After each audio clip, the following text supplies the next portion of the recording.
Actor हैं, audition दे रहे हैं, सिलेक्शन नहीं हो पा रहा क्योंकि आप उस कैरेक्टर को फील ही नहीं कर पा रहे। एक्टिंग तो कर रहे हैं, परफॉर्म भी कर रहे हैं, लेकिन सिर्फ लाइनें बोल रहे हैं, लेकिन उस कैरेक्टर को डीपली समझ नहीं पा रहे हैं। अकेले में जब परफॉर्मेंस करते हैं बहुत बेटर निकलती है, लेकिन जब ऑडिशन रिकॉर्ड करते हैं तो परफॉर्मेंस अच्छी नहीं आती। एक्टर हैं, ऑडिशन दे रहे हैं, एक्टिंग परफॉर्मेंस कर रहे हैं, लेकिन कन्फ्यूज़न ही कन्फ्यूज़न है। और इन सारी प्रॉब्लम की एक ही वजह है कि आप कैरेक्टर को सही से फील नहीं कर रहे हैं, कैरेक्टर की इन डेप्थ में नहीं जा रहे हैं। ये सब आप कैसे कर सकते हैं, बताऊंगा आज के फिल्मी फंडे में। एक्टर बनने का सबसे आसान तरीका अवार्ड विनिंग एक्टिंग गुरु वीरेंद्र राठौर का best seller acting method switch on switch off acting method है। इस कोर्स से सीखकर आप भी कुछ ही दिनों में एक बेहतरीन एक्टर बन सकते हैं, जिसे साबित करते हैं इसके अमेजिंग Amazon और Google के ratings and reviews. Switch on switch off acting method अभी तक का सबसे सरल और प्रभावी मेथड है, जो आपके समय और महंगी फीस दोनों को बचाता है। Switch on switch off acting method course book आपको Amazon, Flipkart, joint films website पर अवेलेबल है। हेलो फ्रेंड्स, वेलकम टू फिल्मी फंडे, John films academy, the practical film school. मैं हूं आपका अपना वीरेंद्र राठौर और आप देख रहे हैं बॉलीवुड का Google join films YouTube channel. आप एक्टर हैं, ऑडिशंस देते हैं, परफॉर्मेंस करते हैं, लेकिन कभी भी बहुत पॉजिटिव रिस्पांस नहीं मिल रहा है, तो आज का वीडियो एक गेम चेंजर है आपके लिए। लाइफ चेंजिंग मोमेंट होने वाला है आपके लिए, क्योंकि आज मैं आपको डीपली बताने वाला हूं कि बड़े बड़े स्टार, बड़े बड़े एक्टर कैसे अपने कैरेक्टर को अंडरस्टैंड करते हैं और इसीलिए उनकी जो एक्टिंग ऑन स्क्रीन दिखती है वो स्मूथलेस दिखती है, एकदम एफर्टलेस दिखती है, एकदम मक्खन की तरह दिखती है। ऐसा लगता है कि वो कैरेक्टर को जी रहे हैं। इसको बोलते हैं नो दी कैरेक्टर। आपके कैरेक्टर के बारे में आपको जानना होगा। एज ए पर्सन आप एक इंडिविजुअल हैं, आपकी अपनी फिलॉसफी है, आइडियोलॉजी है और अपनी एक पहचान है, लेकिन जो कैरेक्टर आप प्ले कर रहे हैं वो आप नहीं है, वो कोई और है।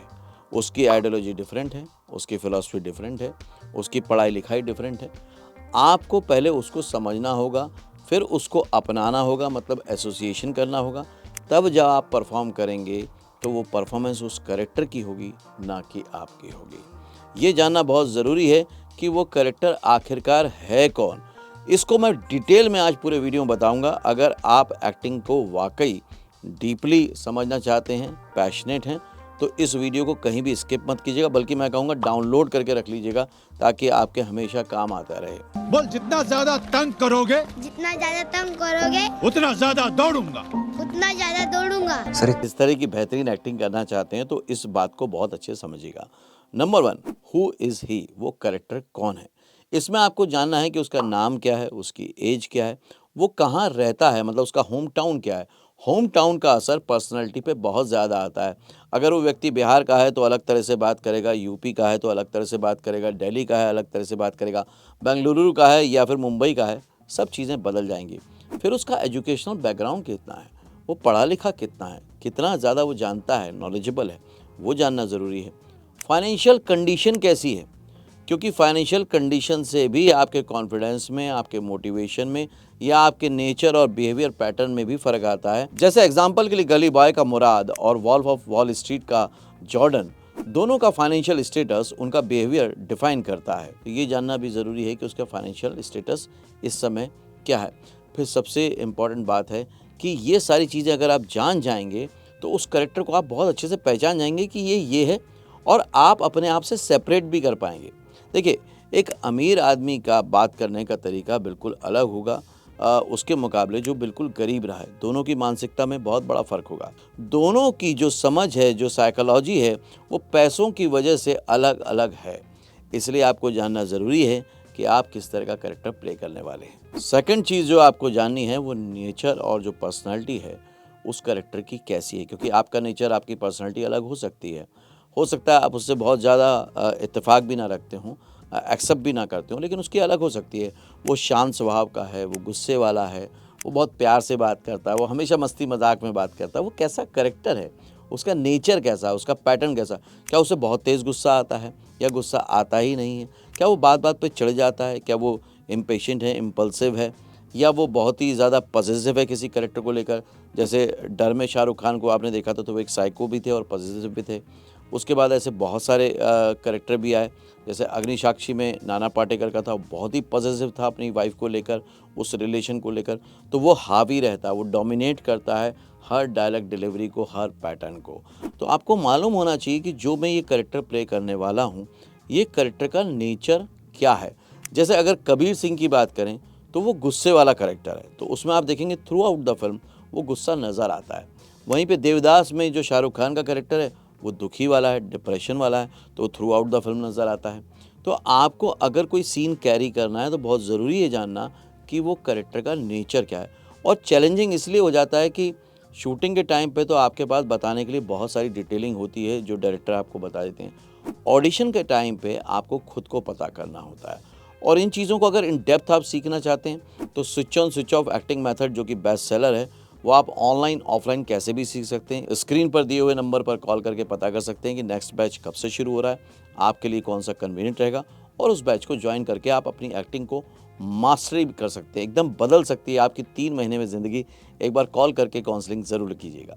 थर्ड बात जो आपको कैरेक्टर के बारे में जाननी है वो ये है कि उसका इंटरनल और एक्सटर्नल कॉन्फ्लिक्ट क्या है, मतलब विरोध क्या है सिचुएशन के साथ, हालात के साथ, जो सीन बाई सीन कैरेक्टर आ रहे हैं उनके साथ उसका विरोध क्या है, कॉन्फ्लिक्ट क्या है। हर कैरेक्टर का कोई ना कोई एक कॉन्फ्लिक्ट होती है, कोई ना कोई नाराज़गी होती है, कोई ना कोई विरोध होता है किसी भी चीज़ के साथ, और वो पूरी जर्नी में दिखाई भी देता है। तो आपको समझना पड़ेगा कि वो जो कॉन्फ्लिक्ट है वो उसका ये है कि यार मैं किसी से प्यार करता हूँ, पूरी दुनिया मुझे प्यार नहीं करने दे रही, या उसके साथ रिलेशनशिप में नहीं जाने दे रही, या मैं बहुत अमीर बनना चाहता हूँ लेकिन सारी दुनिया उसके अगेंस्ट में आ गई है, या मैं कोई स्पोर्ट्स में बहुत आगे जाना चाहता हूँ लेकिन सारी दुनिया उसके अगेंस्ट में आ गई है, मैं कुछ बच्चों को पढ़ाना चाहता हूँ लेकिन सारी दुनिया उसके अगेंस्ट में आ गई है। आप देख रहे हैं तकरीबन जब मैं लाइन कह रहा हूँगा तो आपको एक ना एक कोई फिल्म का विजुअल ज़रूर आ रहा होगा, जैसे कि चक दे का आया होगा आपको, सुपर 30 का आया होगा आपको। ऐसी बहुत सारी फिल्में हैं जो इसी तरह से बेस्ड हैं। तो उस तरह से ही कैरेक्टर भी डिफाइन होता है। तो आपको मालूम होना चाहिए कि भाई मेरा कॉन्फ्लिक्ट क्या है। जैसे कि शाहिद फिल्म में जो कैरेक्टर था मनोज, वो एक आइडियलिस्ट है लेकिन पूरी दुनिया जो है उसके खिलाफ है। तो उससे क्या होता है, उसका पैटर्न, उसका बिहेवियर, उसका जो डायलॉग डिलीवरी है, ये सब कुछ डिफाइन हो जाता है।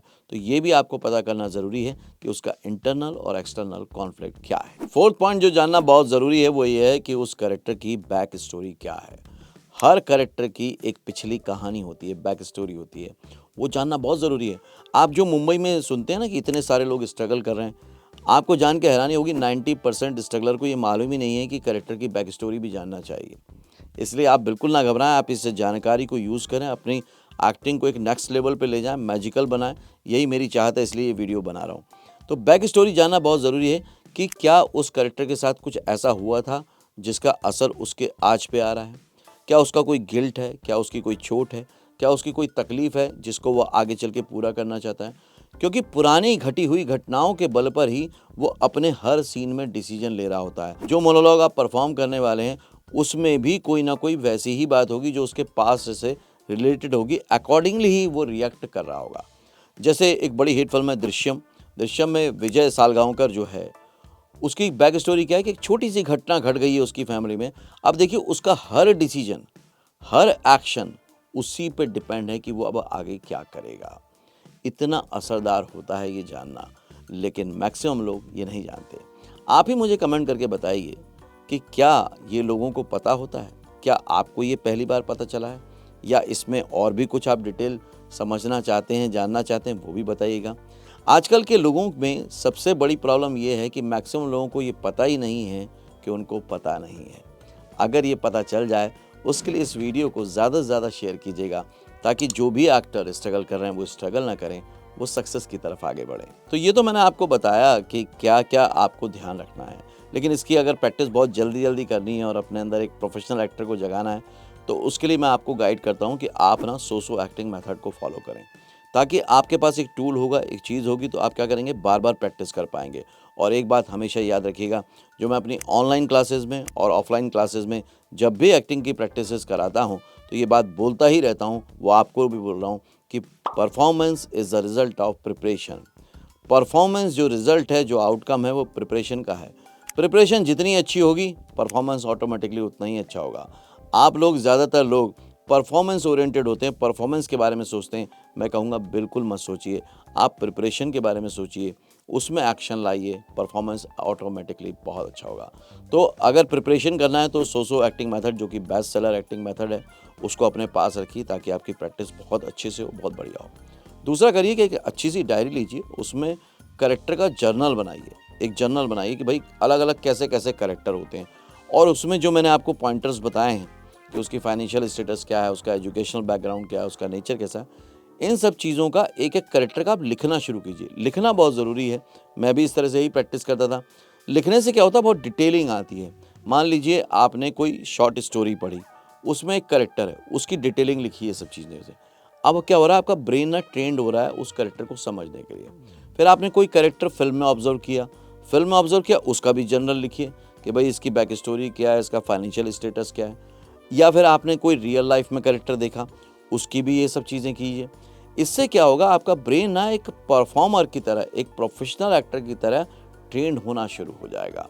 ये 2 प्रैक्टिस अगर आपने की, सोसो मेथड वाली और इस तरह का जर्नल बना के, आप देखेंगे विदिन 7 टू 10 डेज़ के अंदर आपका एक्टिंग का लेवल इतना हाई हो जाएगा कि आप खुद हैरान हो जाएंगे। मेरी बात पे मत जाइए, खुद करके देखिए और फिर आजमाइए कि ऐसा होता है या नहीं होता है। होए तो कमेंट करके ज़रूर बताइएगा कि आपको इस प्रैक्टिस से क्या फ़ायदा हुआ और इस प्रैक्टिस से वाकई बहुत सारे एक्टर्स का करियर बन सकता है। जो आज स्ट्रगलर हैं वो कल को सक्सेसफुल हो सकते हैं। बस आपको ये काम करना है, इसको सब जगह शेयर कर दीजिए, व्हाट्सएप पे, इंस्टाग्राम पे, फेसबुक पे, जहाँ भी आप शेयर कर सकते हैं ताकि सारे एक्टर्स को इसका बेनिफिट मिल पाए। चैनल से पहली बार जुड़े हैं तो सब्सक्राइब कीजिएगा, बेल आइकन को प्रेस कीजिएगा ताकि आपको ये वीडियो हमेशा मिलते रहें। अगले वीडियो में फिर से मिलूंगा, तब तक के लिए देखते रहिए, सीखते रहिए, जमे रहिए। All the very best.